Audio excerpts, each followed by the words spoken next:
Hello student, आप सब कैसे हैं। मैं शुक्ला सर, टारगेट टाइम्स पर स्वागत है। आज के अध्ययन में इन्वायरमेंट का ही चैप्टर चल रहा है। इन्वायरमेंट में आपको पहले के वीडियो में हमने बताया था कि पर्यावरण को 4 पार्ट में डिवाइड किया गया है: वायुमंडल, जलमंडल, जैवमंडल, स्थलमंडल। वायुमंडल पार्ट हो चुका है, दूसरा पार्ट जलमंडल चल रहा है। जलमंडल में हमने प्रशांत महासागर जैसे कहा था कि पृथ्वी की सतह पर 71% जल भाग और 29% स्थल भाग पाए जाते हैं। विश्व में 4 बड़े महासागर पाए जाते हैं, या विश्व में 4 महासागर पाए जाते हैं। सबसे बड़ा महासागर प्रशांत महासागर है, दूसरे नंबर में अटलांटिक महासागर है, तीसरे नंबर में हिंद महासागर है, चौथे नंबर में आर्कटिक महासागर है। प्रशांत महासागर और अटलांटिक महासागर के बारे में सामान्य अध्ययन जिस तरह से क्वेश्चन पूछे जा सकते हैं हमने चर्चा कर चुके। तीसरे नंबर का जो महासागर है हिंद महासागर के बारे में हम सामान्य जानकारी करेंगे। हिंद महासागर की स्थिति कहां पर है, लोकेशन क्या है।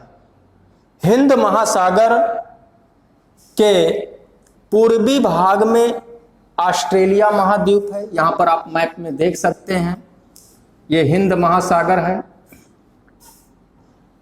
हिंद महासागर के पूर्वी भाग में ऑस्ट्रेलिया महाद्वीप है, पश्चिम में अफ्रीका है, उत्तर भाग में भारत है, भारत कह लीजिए चाहे तो एशिया महाद्वीप है, और दक्षिण में अंटार्कटिका महाद्वीप है। हिंद महासागर से जुड़े हुए कौन कौन से महाद्वीप हैं? हिंद महासागर से 4 महाद्वीप जुड़े हुए हैं: अफ्रीका महाद्वीप, एशिया महाद्वीप, ऑस्ट्रेलिया महाद्वीप, अंटार्कटिका महाद्वीप। पृथ्वी पर कुल 7 महाद्वीप हैं, जिसमें से 4 महाद्वीपों की सीमाएं जुड़ी हुई हैं और किनकी नहीं जुड़ी, जैसे कहा जाए यूरोप की नहीं जुड़ी है, उत्तरी अमेरिका और दक्षिणी अमेरिका की नहीं जुड़ी है। 4 महाद्वीपों की सीमाएं हिंद महासागर से जुड़ी हुई हैं। ये कह सकते हैं कि हिंद महासागर क्षेत्रफल की दृष्टि से तीसरे नंबर में है। सबसे छोटा आर्कटिक महासागर है। हिंद महासागर की औसत गहराई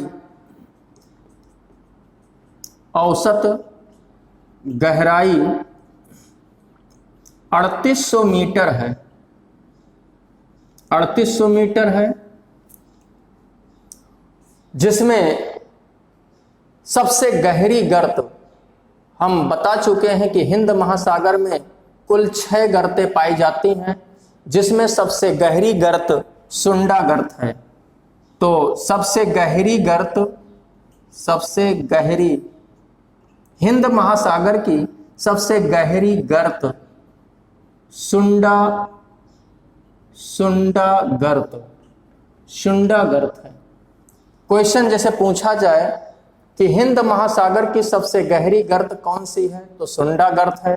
यह सुंडा गर्त किस महासागर में पाई जाती है? हिंद महासागर में पाई जाती है। हिंद महासागर की औसत गहराई कितनी है? 3800 मीटर है।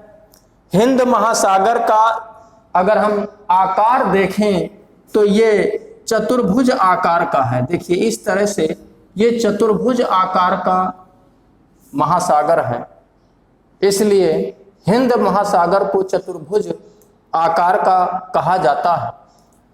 जैसे प्रशांत महासागर में आप पढ़े हैं कि प्रशांत महासागर का आकार कैसा है?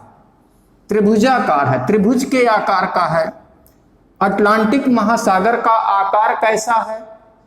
अंग्रेजी के अक्षर एस आकार का है, लेकिन हिंद महासागर का आकार चतुर्भुज आकार का है। हिंद महासागर में प्रमुख छोटे छोटे सागर, सीमांत सागर। सीमांत सागर में जैसे कहा जाए कि हिंद महासागर में देखिए अरब सागर विषुवत रेखा के उत्तर में है, अरब सागर, इंडियन ओशियन, बंगाल की खाड़ी, भारत और श्रीलंका के बीच में मन्नार की खाड़ी है, यहां पर मन्नार की खाड़ी है, ये फारस की खाड़ी है, लाल सागर। इस तरह से ये छोटे छोटे सागर हिंद महासागर के सीमांत सागर हैं। हिंद महासागर कहा जाए तो आर्थिक दृष्टि से, सामरिक दृष्टि से, सामाजिक दृष्टि से महत्वपूर्ण है। यह सामरिक दृष्टि से महत्वपूर्ण है और यह मान्यता है कि जिस देश का वर्चस्व हिंद महासागर में होगा वह देश विश्व विजेता होगा, या यह कह लीजिए कि विश्व में सबसे सुपर पावर होगा। क्योंकि ऐसा क्यों कहा जाता है? क्योंकि हिंद महासागर की अगर पूर्वी क्षेत्र में जाया जाए तो ये प्रशांत महासागर है, प्रशांत, और पश्चिम से होते हुए ऐसे जाएं तो ये अटलांटिक महासागर है।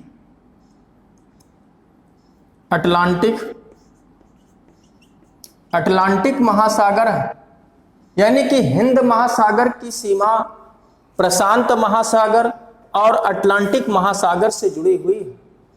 विश्व के जो अर्थव्यवस्था यानी कि जलयान जो चलते हैं, यह अटलांटिक महासागर, हिंद महासागर होते हुए प्रशांत महासागर, यानी कि विश्व के सभी देशों के जलयान यहां से गुजरते हैं। यह कह सकते हैं कि हिंद महासागर में वर्चस्व बनाने के लिए विश्व के सभी शक्तिशाली देशों की सेनाएं स्थापित हैं। डियागो गार्सिया जो द्वीप है ये बहुत ही महत्वपूर्ण है। पूछा जाता है कि डियागो गार्सिया द्वीप किस महासागर में है? डियागो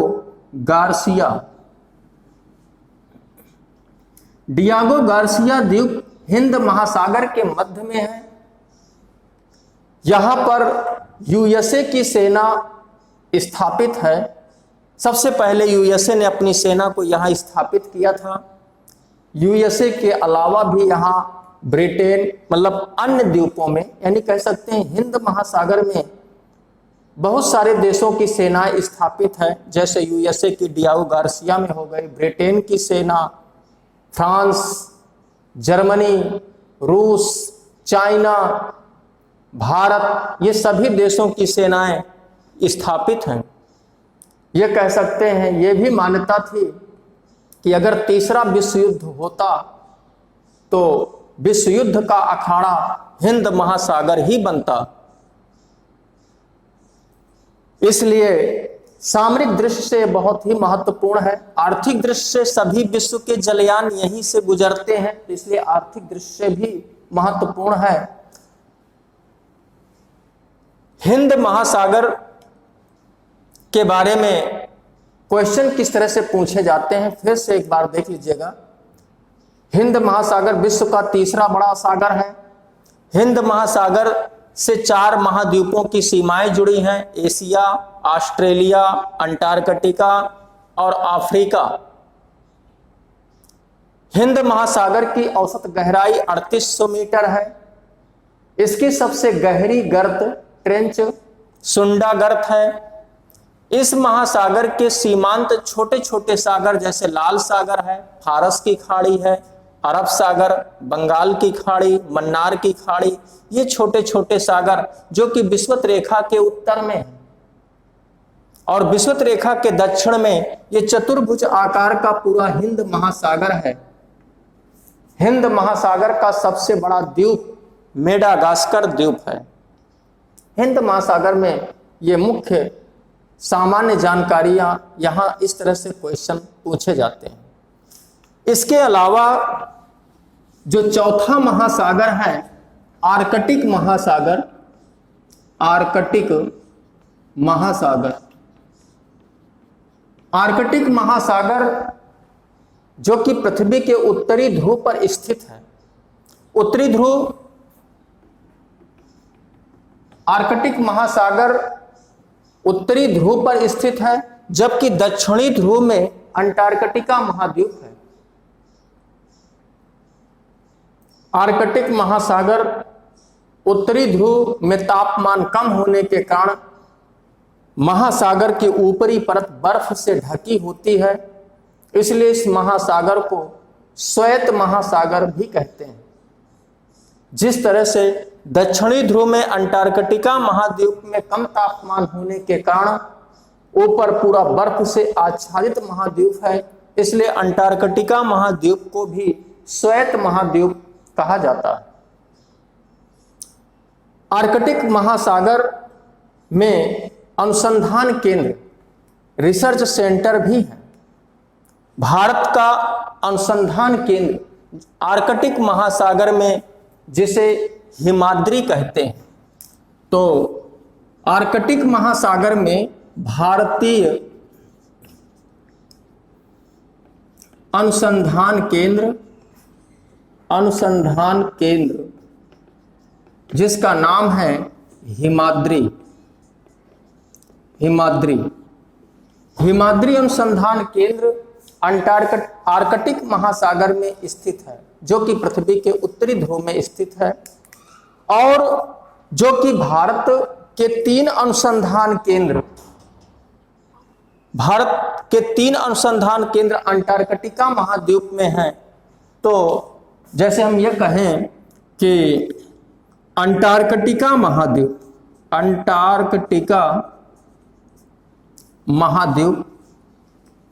और अंटार्कटिका महाद्वीप कहाँ पे है? दक्षिणी ध्रुव पर है, दक्षिणी ध्रुव। और दक्षिणी ध्रुव पर ये भारत के तीन अनुसंधान केंद्र हैं।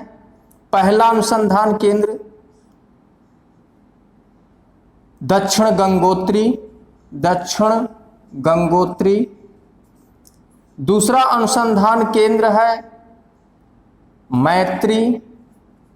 मैत्री, तीसरा अनुसंधान केंद्र है भारती। तीन अनुसंधान केंद्र अंटार्कटिका महाद्वीप में है, पृथ्वी के दक्षिणी ध्रुव में है भारतीय अनुसंधान केंद्र, और आर्कटिक महासागर यानी कि उत्तरी ध्रुव आर्कटिक महासागर कह लीजिए, चाहे उत्तरी ध्रुव कहिए, उत्तरी ध्रुव पर भारतीय अनुसंधान केंद्र हिमाद्री है। जैसे इसमें क्वेश्चन पूछे गए कि उत्तरी ध्रुव पर भारतीय अनुसंधान केंद्र कौन सा है, तो हिमाद्री है। और दक्षिणी ध्रुव पर अनुसंधान केंद्र तीन है, दक्षिण गंगोत्री, मैत्री और भारती। विश्व में 4 महासागरों के बारे में विशेष जानकारियां, जो कि क्वेश्चन जहां से बनते हैं, वो हम बता चुके हैं। अब इसी महासागर में एक चैप्टर बनता है लवणता, सैलिनिटी,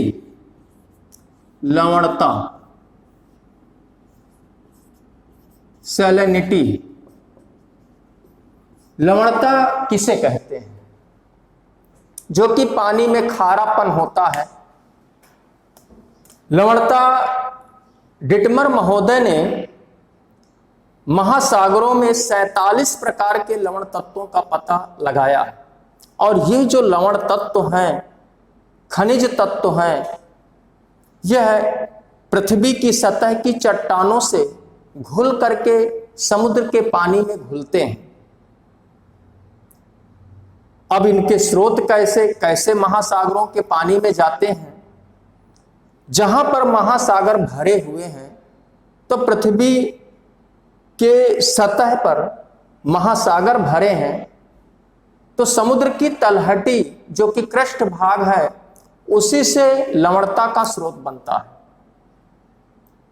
दूसरा स्रोत है नदियों के द्वारा, क्योंकि नदियां पर्वतों से निकल करके समुद्र तक जाती हैं, और नदियां अपने जल में चट्टानों से नमक या खनिज तत्व घोल करके पानी में समुद्र तक पहुंचाती हैं। हवा के द्वारा भी चट्टानों से नमक या खनिज तत्व उड़ करके समुद्र में पहुंचते हैं। समुद्र के आंतरिक भाग से ज्वालामुखी का जब विस्फोट होता है तो उससे भी खनिज तत्व बाहर निकल करके पानी को खारा करते हैं। लेकिन बात कही जाए कि महासागरों में सर्वाधिक लवणता का स्रोत क्या है, तो सर्वाधिक लवणता का स्रोत नदियां। नदियों के द्वारा चट्टानों से नमक घोल करके समुद्र तक पहुंचाना, यह कह सकते हैं कि कोई भी नदी, जो कि नदी का जो उद्गम क्षेत्र है वहां पर अगर जल का सैंपल लिया जाए तो वहां पर लवणता की मात्रा कम होगी, लेकिन समुद्र के मुहाने पर लवणता की मात्रा लगभग 1.5 से 2 ग्राम प्रति किलोग्राम लवणता हो जाती है। इस तरह से कितना पानी समुद्र में पहुंचता है और धीरे धीरे ये खनिज तत्व महासागर में पहुंचते रहते हैं, इसलिए महासागरों में लवणता बढ़ती रहती है। ये कहा जाए कि महासागरों में 47 प्रकार के, एक वैज्ञानिक थे डिटमर महोदय ने 47 प्रकार के महासागरों में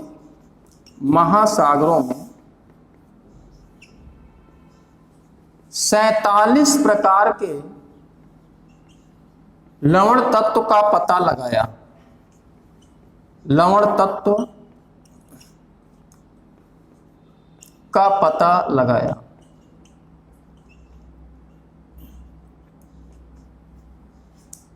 लेकिन 47 प्रकार के लवण तत्वों में सबसे अधिक लवण तत्व कौन से हैं? सबसे अधिक, इसमें क्वेश्चन पूछा जाता है कि महासागरों में सर्वाधिक लवण तत्व, 47 प्रकार के लवण तत्व होते हैं, जिसमें से सबसे अधिक लवण तत्व कौन सा होता है? तो सर्वाधिक लवण तत्व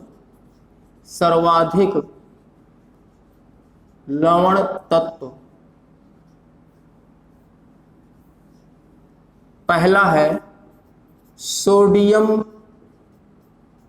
क्लोराइड NaCl। सोडियम क्लोराइड 77.8% होता है। इसके बाद दूसरे नंबर में है मैग्नीशियम क्लोराइड। मैग्नीशियम क्लोराइड 10.9% होता है। तीसरा है मैग्नीशियम सल्फेट।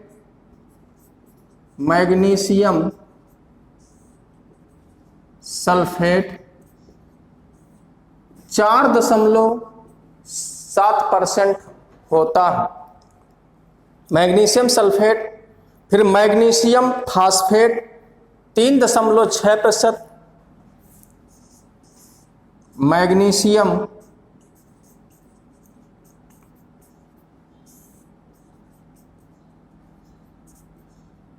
3.6%। इस तरह से 47 प्रकार के लवण तत्वों में ये हमने क्रमशः 4 क्रम के हमने बताए हैं। क्वेश्चन पूछा जाता है कि महासागरों में सर्वाधिक लवण तत्व कौन सा होता है? महासागरों में सर्वाधिक लवण तत्व सोडियम क्लोराइड पाया जाता है 77.8%। कभी कभी ऑप्शन में 78% भी आ जाता है, तो फिर 78% पूरा आंसर सही होगा। सर्वाधिक लवण तत्व सोडियम क्लोराइड NaCl पाया जाता है। अब यहां पर अगर चर्चा की जाए कि जो खनिज तत्व हैं ये सर्वाधिक किस क्षेत्र में पाए जाएंगे, यानी कि समुद्र के किस एरिया में खारापन अधिक होता है, तो खारापन अधिक होने का मतलब है कि 1 किलोग्राम पानी में कितने ग्राम खनिज तत्व या लवणता पाई जाती है। जैसे कहा जाए कि 1000 ग्राम पानी है, 1000 ग्राम जल में कितने ग्राम लवणता पाई जाएगी, कितना ग्राम खनिज तत्व पाए जाएंगे। तो ये मात्रा हर जगह एक नहीं होती, अलग अलग भी होती है। जिन क्षेत्रों में तापमान अधिक होगा पानी का वाष्पन तो अधिक होगा, लेकिन खनिज तत्व की मात्रा अधिक हो जाएगी।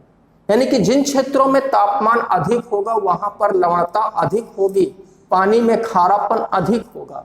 लेकिन जहां पर तापमान की धीरे धीरे कमी होती चली जाती है वहां पर वाष्पन पानी का कम होगा और खनिज तत्व या लवणता की मात्रा भी कम होती है। तो ये हम बाद में देखेंगे कि यानी कि 1000 ग्राम में खनिज तत्व या लवणता की मात्रा को हम ग्राम प्रति 1000 ग्राम में व्यक्त किया जाता है। तो इसी को अगर हम ऐसे कहें कि लवणता को हम किस संकेत से व्यक्त करते हैं, तो लवणता ग्राम प्रति 1000 ग्राम, ये चिन्ह है ग्राम प्रति 1000 ग्राम। यानी कि कह सकते हैं कि 1 जीरो ऊपर 2 जीरो नीचे, जैसे कहा जाए प्रतिशत, प्रतिशत में 1 जीरो नीचे 1 जीरो ऊपर होता है, लेकिन ग्राम प्रति 1000 ग्राम में 2 जीरो नीचे होते हैं। इसका मतलब ये होता है कि जैसे कहा जाए कि महासागरों में, पृथ्वी के संपूर्ण महासागरों में औसत लवणता कितनी होती है, तो 35 ग्राम 1000 किलोग्राम पानी में।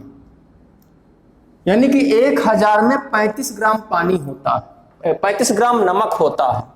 तो इसको अगर इस तरह से कहा जाए कि महासागरों में लवणता व्यक्त की जाती है, तो ग्राम प्रति 1000 ग्राम, इसको लिख सकते हैं ग्राम प्रति 1000 ग्राम।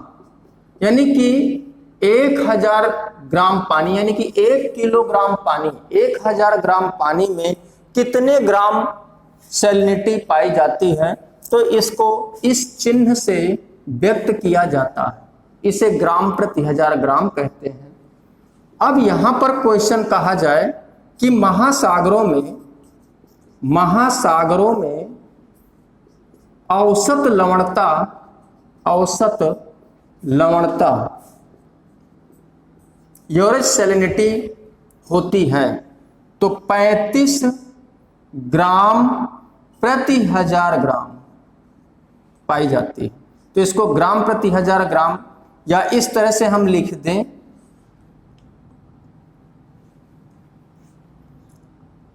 35 ग्राम प्रति 1000 ग्राम।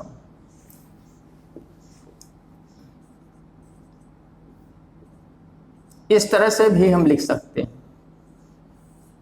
35 ग्राम प्रति 1000 ग्राम। ये चिन्ह ग्राम प्रति 1000 ग्राम का है, या 1000 ग्राम पानी में कितने ग्राम सैलिनिटी है, तो 35/1000 प्रति 1000 ग्राम में कितने ग्राम सैलिनिटी पाई जाती है। जैसे कहा जाए कि प्रतिशत में 100 में कितना, जैसे 10%, तो 100 में 10%। उसी तरह से 1000 में कितने ग्राम, 35 ग्राम प्रति 1000 ग्राम। तो यहां पर क्वेश्चन पूछा जाता है कि महासागरों में औसत लवणता पाई जाती है 35 ग्राम प्रति 1000 ग्राम पाई जाती है।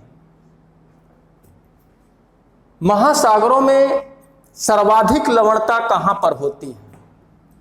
महासागरों में सर्वाधिक लवणता उन क्षेत्रों में होती है जहां पर तापमान अधिक हो, स्वच्छ जल के स्रोत कम हो, वर्षा कम होती हो, पानी का वाष्पन अधिक हो। अगर हम विश्व के मैप में ही देखें तो यहां पर आप स्पष्ट कर लें कि सर्वाधिक लवणता कहां पर पाई जाएगी। तो देखिए, जैसे विषुवत रेखा है, इक्वेटर लाइन है, तो विषुवत रेखा में प्रतिदिन वर्षा होती है और वर्षा का पानी स्वच्छ होता है, खारा नहीं होता, मीठा जल होता है। तो विषुवत रेखा में प्रतिदिन वर्षा होती है, तो ये कह सकते हैं कि 10 अक्षांश उत्तर नॉर्थ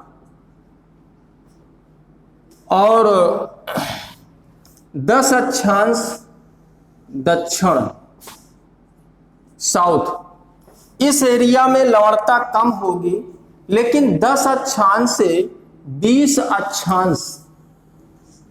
अक्षांश उत्तर और 20 अक्षांश दक्षिण साउथ, इन क्षेत्रों में लवणता अधिक होगी, क्योंकि इन क्षेत्रों में वर्षा भी कम होती है, तापमान भी अधिक होता है, पानी का वाष्पन अधिक होगा।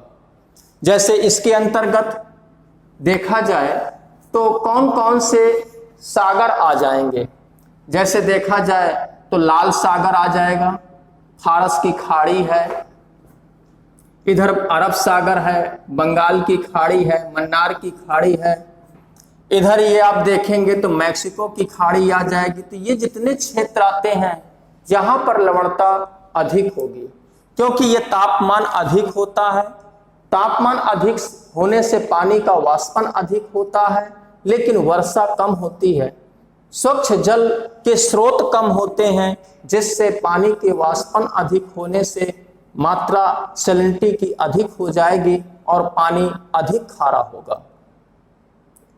लेकिन जैसे जैसे 20 अक्षांश से उत्तर की ओर ध्रुवों की ओर जाएंगे लवणता में कमी आएगी, जैसे जैसे 20 अक्षांश से हम दक्षिण ध्रुव की ओर जाएंगे यहां पर भी तापमान कम होने से लवणता में कमी आएगी।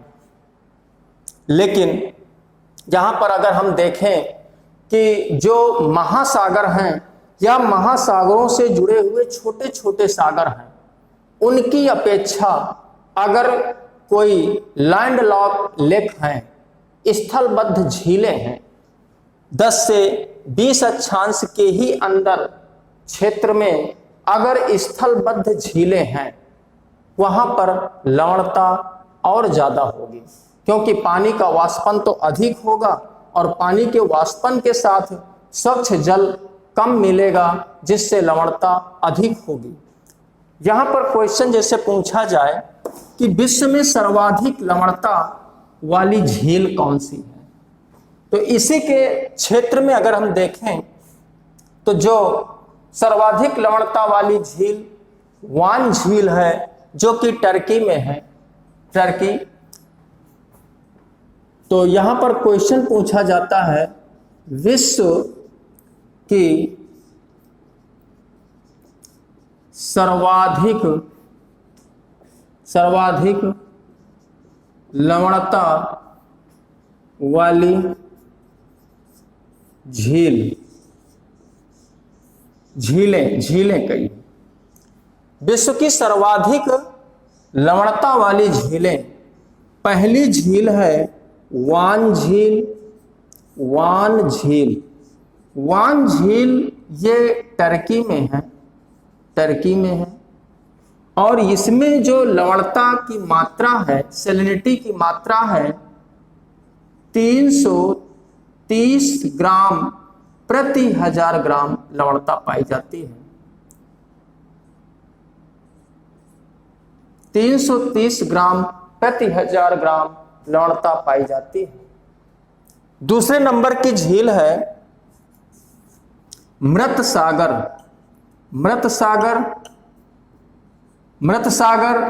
ये जॉर्डन में है,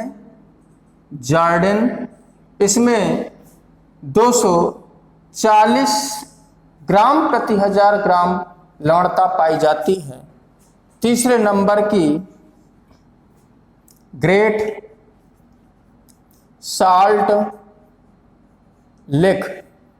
साल्ट लेक ये झील है यूएसए में, इसकी लवणता 220 ग्राम प्रति 1000 ग्राम लवणता पाई जाती है। तो विश्व की सर्वाधिक खारे जल की झील वान झील है, जो कि टर्की में है। दूसरे नंबर में मृत सागर झील है, जो कि जॉर्डन में है, इसमें 240 ग्राम प्रति हजार लवणता है। ग्रेट साल्ट लेक यूएसए में है, इसकी लवणता 220 ग्राम प्रति हजार ग्राम है। तो विश्व की सर्वाधिक खारे जल की झीलें हैं। अब ये कहा जाए कि भारत की सर्वाधिक झीलें, खारे जल की झीलें कौन सी हैं, तो अपने भारत में सर्वाधिक तापमान राजस्थान में, और राजस्थान में जो झीलें हैं वहां पर सर्वाधिक खारे जल की झीलें होंगी। तो भारत की सर्वाधिक लवणता वाली झीलें, तो अब यहां पर झीलें न कह के झील कही जाए तो सर्वाधिक लवणता वाली झील सांभर झील है। सांभर झील, सांभर झील ये राजस्थान में है, राजस्थान में, क्योंकि यहां पर तापमान अधिक होता है, जो जल की मात्रा होती है, पानी का वाष्पन होता है, वाष्पन होने से पानी की कमी होगी, लेकिन लवणता बची रहेगी, अधिक मात्रा में हो जाएगी। पानी की मात्रा कम होगी लेकिन लवणता अधिक होगी, जिससे पानी खारा होगा। अब यहां पर क्वेश्चन पूछा जाए कि भारत की सर्वाधिक लवणता वाली झील कौन सी है, तो फिर सांभर झील होगी। लेकिन अगर यह क्वेश्चन पूछा जाए कि भारत की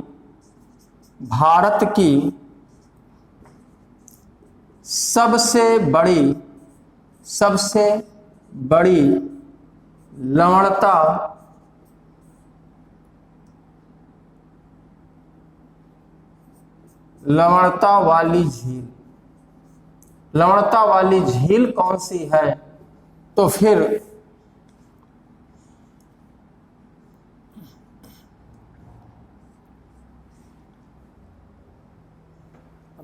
थोड़ा सा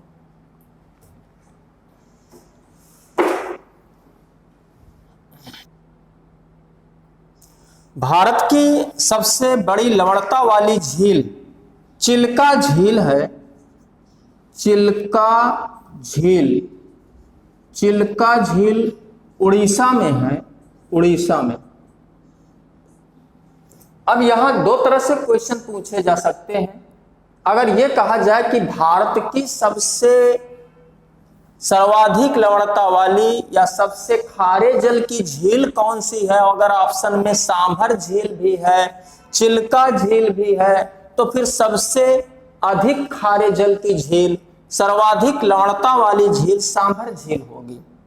लेकिन अगर क्वेश्चन पूछा जाए कि भारत की सबसे बड़ी लवणता वाली, क्षेत्रफल में सबसे बड़ी झील या उसमें लवणता वाली झील कौन सी है, तो फिर चिल्का झील होगी। चिल्का झील उड़ीसा में, क्योंकि सांभर झील की जो लवणता है वो लगभग 100 ग्राम प्रति हजार ग्राम लवणता पाई जाती है। 100 ग्राम प्रति हजार ग्राम लवणता पाई जाती है, लेकिन चिल्का झील 80 ग्राम प्रति हजार ग्राम लवणता पाई जाती है। तो भारत की सबसे बड़ी लवणता वाली झील, जो कि क्षेत्रफल में सबसे बड़ी है, वो चिल्का झील है। अगर सबसे खारे जल की झील पूछी जाए तो फिर सांभर झील 100 ग्राम प्रति हजार ग्राम लवणता पाई जाती है। इसी तरह से अगर विश्व में पूछा जाए कि विश्व की सबसे बड़ी, क्षेत्रफल में सबसे बड़ी लवणता वाली झील कौन सी है, विश्व की सबसे बड़ी लवणता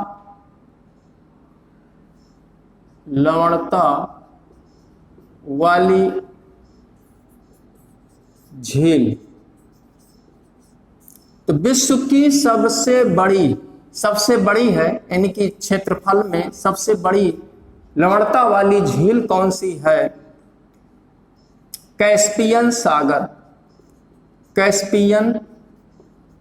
कैस्पियन सागर, तो सबसे बड़ी लवणता वाली कैस्पियन सागर, ये एक लैंडलॉक लेक है, स्थलबद्ध झील है, स्थलबद्ध एक सागर है, तो कैस्पियन सागर विश्व की सबसे बड़ी लवणता वाली झील कैस्पियन सागर है।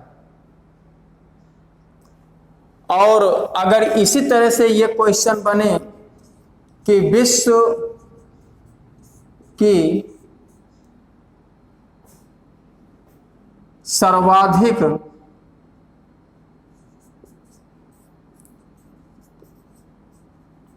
लवणता वाली झील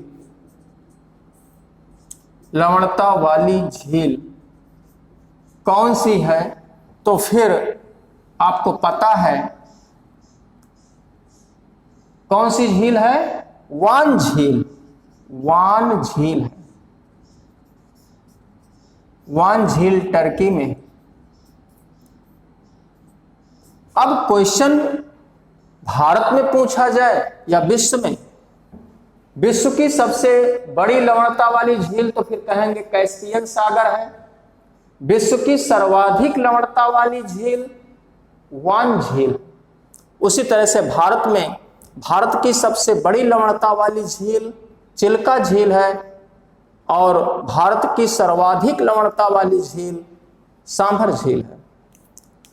ये तो हमने खारे जल की बात बताई है, लवणता वाली सर्वाधिक लवणता वाली झीलें बताई हैं, लेकिन विश्व की सर्वाधिक स्वच्छ जल मीठे जल की झीलें कौन सी हैं?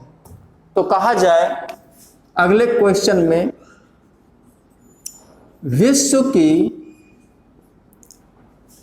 सर्वाधिक विश्व की सबसे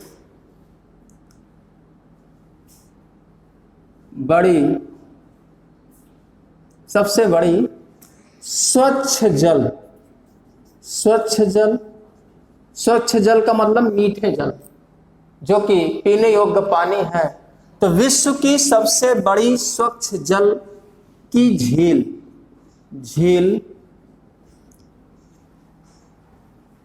कौन सी है? तो सुपीरियर झील है।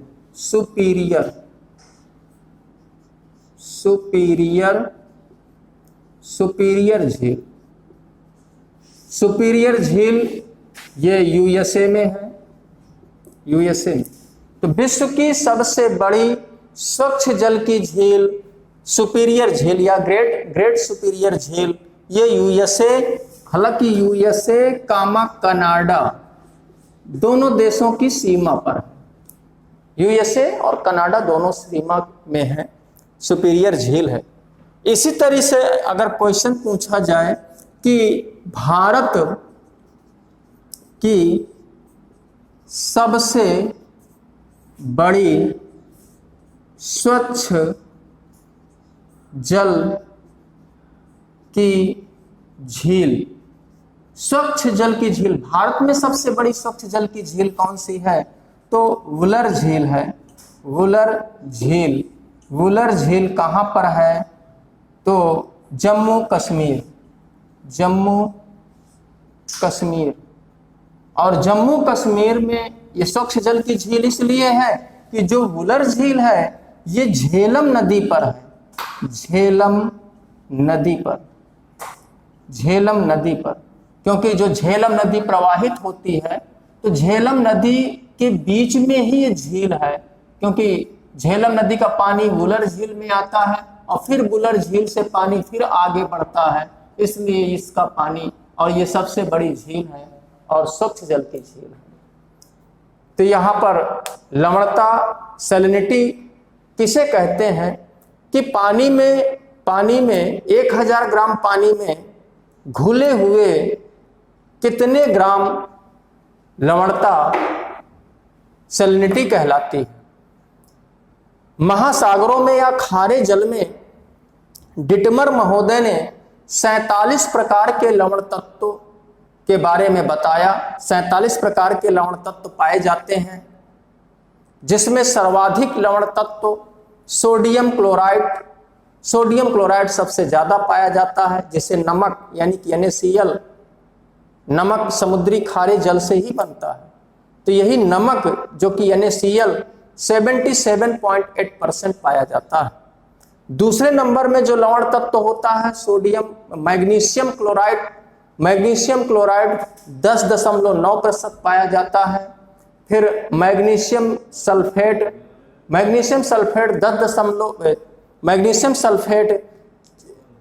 4.7% पाया जाता है। फिर मैग्नीशियम फास्फेट यह 3.6% पाया जाता है। तो इस तरह से हमने क्रमशः आपको बताया है कि सोडियम क्लोराइड, फिर मैग्नीशियम क्लोराइड, मैग्नीशियम सल्फेट यह पाए जाते हैं। महासागरों में लवणता के स्रोत क्या हैं? तो लवणता का स्रोत नदियों के द्वारा चट्टानों से खनिज तत्व घोल करके समुद्र तक लाते हैं, यही प्रमुख स्रोत है। इसके अलावा पवनों के द्वारा भी चट्टानों से खनिज तत्व घुल करके उड़ करके समुद्र पर पहुंचते हैं।